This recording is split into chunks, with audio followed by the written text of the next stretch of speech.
अस्सलामुअलैकुम दोस्तों, आज हम आपको बताने जा रहे हैं सूरह मुल्क क्या है, इसे पढ़ने के क्या क्या फायदे हैं के बारे में। सूरह मुल्क कुरान शरीफ की 67वीं सूरह है।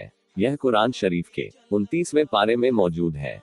इस सूरह में कुल 30 आयतें हैं। इस सूरह में कुल शब्दों की संख्या 337 तथा कुल अक्षरों की संख्या 1316 है। सूरह मुल्क मक्का में नाजिल हुई थी, इसलिए इसे मक्की सूरह भी कहा जाता है। लेकिन इससे पहले आप लोगों से गुजारिश है, नाजरीन, हमारे चैनल नबी की हदीस को आपके सपोर्ट की बहुत सख्त जरूरत है।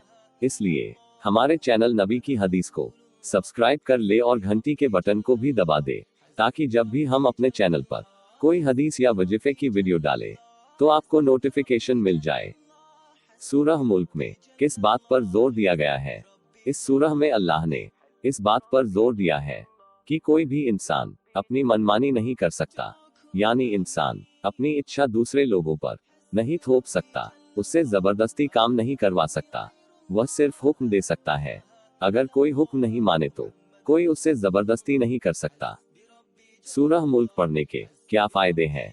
कयामत के दिन सूरह मुल्क पढ़ने से आपके गुनाह माफ हो जाते हैं।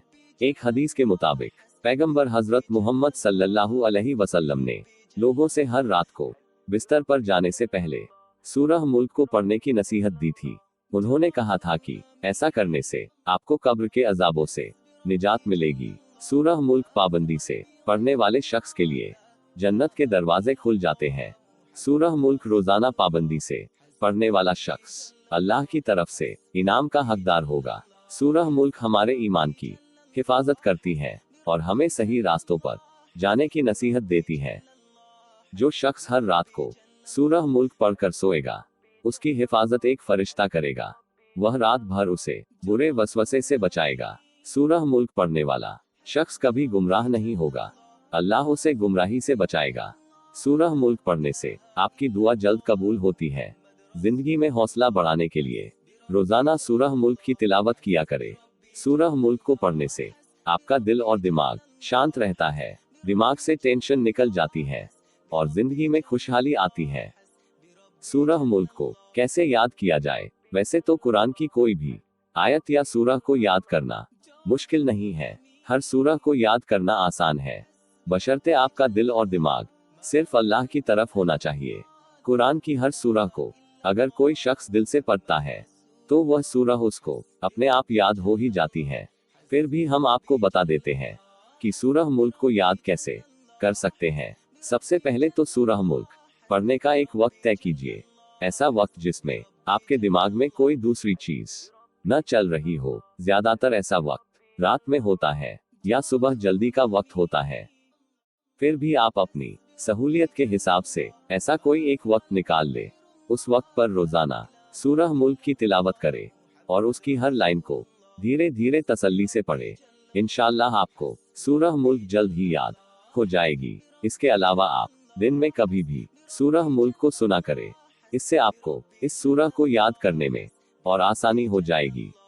सूरह मुल्क हमें क्या नसीहत देती है? सूरह मुल्क में बहुत सारी अच्छी बातें बताई गई है, लेकिन इसके साथ साथ उसमें इंसानों के लिए एक सबक भी बताए गए हैं। सूरह मुल्क में बताया गया है कि अल्लाह ही इस दुनिया का मालिक है। अल्लाह ने ही इस दुनिया को बनाया है। उसी के सहारे ये दुनिया चल रही है। हवा, पानी, खाना सभी का इंतजाम वही कर रहा है। अगर वो नाराज हो गया तो पल भर में इस दुनिया को तबाह कर सकता है। सूरह मुल्क इंसानों को यह नसीहत देती है कि वह अल्लाह के बताए रास्तों पर चले और गलत कामों से बचे, नहीं तो इसका अंजाम बहुत बुरा होगा। कुल मिलाकर सूरह मुल्क में ये हिदायत दी गई है कि अल्लाह ही सबका मालिक है। इंसानों को उसके बताए हुक्मों का पालन करना चाहिए, नहीं तो अल्लाह सब कुछ खत्म कर देगा। सूरह मुल्क में यह भी बताया गया है कि जो लोग अच्छा काम करते हैं और दुनिया में रहते अल्लाह से डरते हैं, उन्हें इनाम दिया जाएगा और अल्लाह पर उनकी रहमत बरसेगी। और जो बुरा काम करेगा उसको सजा भी मिलेगी। अल्लाह सूरह मुल्क में ऐसे लोगों को चेतावनी देता है जो अल्लाह को नहीं मानते और बुतों की पूजा करते हैं। ऐसे लोग भयंकर अजाब का शिकार होंगे। आखिरी नसीहत, सूरह मुल्क पढ़कर हमें ये अंदाजा तो लग ही जाता है कि अल्लाह ही सबसे बड़ा है। इंसान उसके सामने कीड़े मकोड़ों की तरह है। अल्लाह चुटकी में इस दुनिया को बना भी सकता है और बर्बाद भी कर सकता है। आज हम देखते हैं कि फला जगह पर भूकंप आया तो हजारों लाखों लोग मारे गए। आप सोच सकते हैं कि पल भर में बड़ी बड़ी इमारतें मिट्टी में मिल जाती हैं। लोग कुछ ही मिनटों में दम तोड़ देते हैं। ऐसी मुसीबतें कभी भी कहीं भी आ सकती हैं। इसलिए हमें अपने गुनाहों से माफी मांगना चाहिए। सिर्फ अल्लाह के बताए रास्तों पर चलना चाहिए। अगर हम अमीर इंसानों को ही सब कुछ मानने लगेंगे तो अल्लाह हमसे नाराज हो जाएगा और हम उसके अजाब का शिकार कभी भी हो सकते हैं। इसलिए हमें सिर्फ अल्लाह की इबादतों पर ध्यान देना चाहिए। अपने गुनाहों की माफी मांगनी चाहिए। दुनियावी जिंदगी ही सब कुछ नहीं है। हमें अपनी आखिरत को भी याद करना चाहिए ताकि हम जहन्नम के अजाबों से बच सके।